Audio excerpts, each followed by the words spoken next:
Okay, I'm just going to go over my most recent trade on ISEE. This was a recent runner on massive volume. So it had almost about 129 million shares traded on the first green day. They came out with some good news, went up over 100% from where it was up to the highs. It went from 946-ish to almost 21. So came up massive volume, kept running on small volume, then started to do a little consolidation. So I was looking for a break of a little wedge it was making. So see on the 5-minute chart, as soon as it came under, that's the confirmation that it should go lower. Looking for a retest up to that area. I missed this entry though. So when it came down again, I had to realistically look at where it's likely to go. Okay, so the levels I was looking at from this point down here in the 1745 range, I was looking for it to retest the 1777 to 1785 range, which it did. I got in a few different entries. So I got in 35 shares at 1769, just in there. Another 43 shares at 1768, same sort of area. And then my final add was at 1778, right near the top there, right into the top resistance line where I thought it could get to and bounce. So 100 shares total.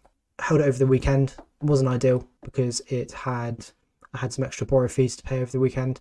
My risk was going to be, it was quite a large risk. Didn't want to be holding a really tight risk with tons of shares over the weekend just in case it did spike, and it did a little bit in the morning. So I was risking just over the 1830 level, the previous high. So yeah, it started to come down. It worked out. It kept pushing up. I was a bit iffy on it at one point, but it worked out. I was covering along the way. I had two areas I wanted to cover at really, and that was 17 and 16 area right in there. That was the two main levels I wanted to cover at and potentially buy off this 16 range, but it never got there. I sold 25 shares at 1716. So just before it did the final push down, I got out of 25 shares. I sold another 25 shares at 1722 when it looked like it was going to go back up right in there. And then it did come down eventually. 1692 was my next exit. It was just at the bottom there. And then I left the final 30 shares. And I was looking at this high to be the max. I'd let it go back against me because I had a little push up there and it cracked down. So that was the level, the 1721 area I wanted to get out at. Worst case scenario, if it was starting to turn against me. And yeah, I kept 30 shares trying to hold because I really wanted to hold it to $16.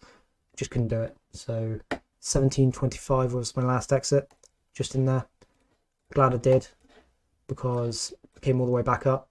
My average was 1771. Came all the way back up past my entry, but it did end up coming back down again today. So that was a good trade.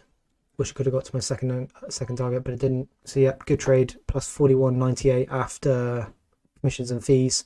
I had $6 almost in borrow fees, which sucked. Ate into the profits a little bit, and also around $6 to $8 for the commissions as well. But yeah, total after commissions and borrow fees, $41.98 profit. Thanks for watching. If you like this video, go to thumbs up and subscribe. Catch you on the next one.